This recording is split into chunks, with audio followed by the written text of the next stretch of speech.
In the year 1998, a person from Louisville, Canada, whose name is McCurry, who was a photographer, went on a plane journey with some of the skydivers.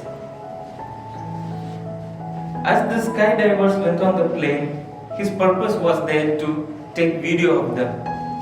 As the skydivers jumped out of the plane, he took the video of them, how they pulled their ripcord and fly on the sky. As he himself is a skydiver, he in enthusiasm, he too jumped out of the plane. As he was in the half of the air, he reached his hand to the ripcord and realized that he was in a free fall without any parachute.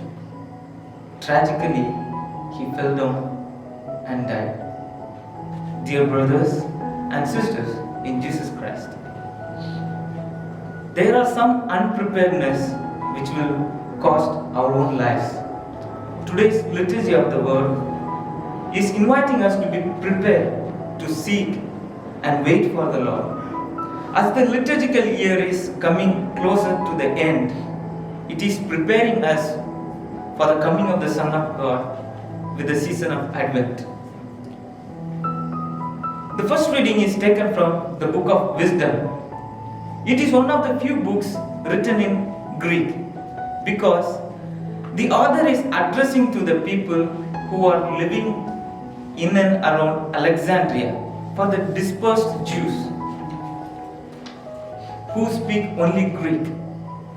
To them, he says that the wisdom is always seeking, and it can be found by those who earnestly seek for him.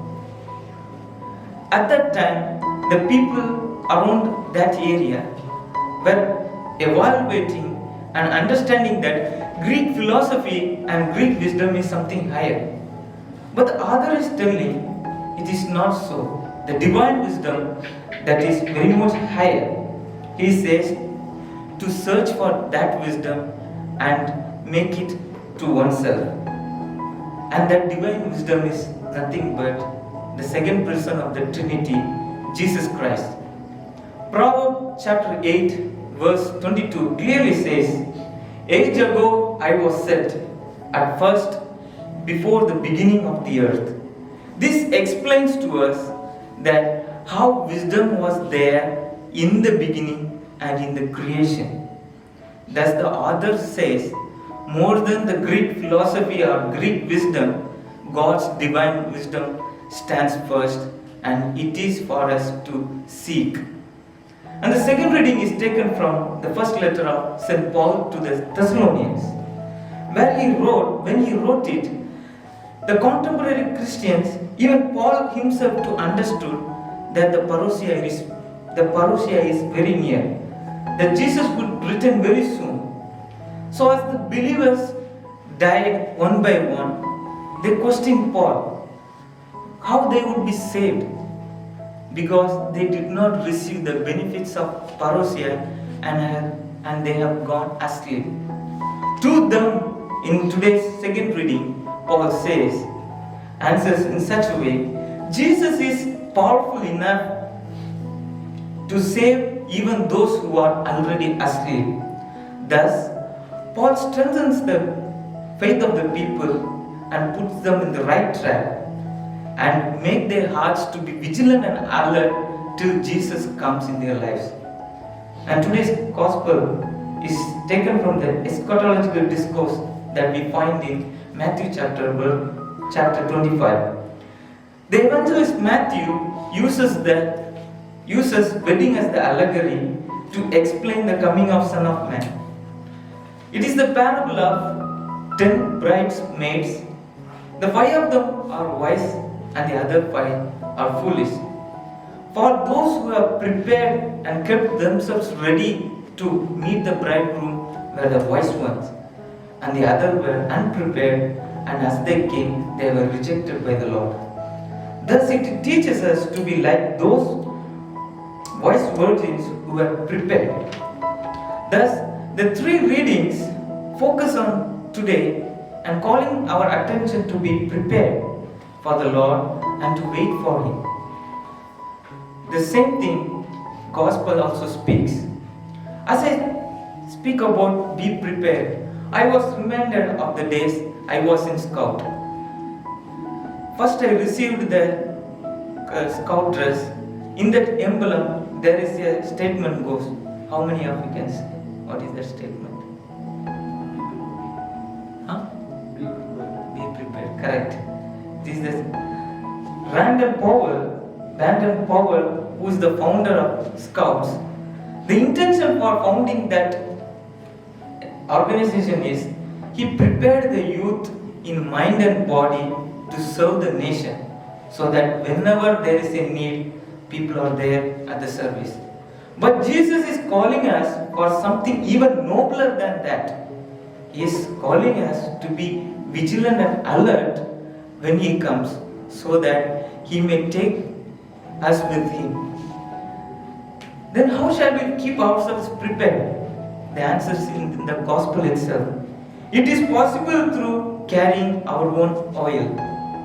How can we understand in today's Gospel, in today's context, what does it mean by oil? First, oil symbolizes the Holy Spirit.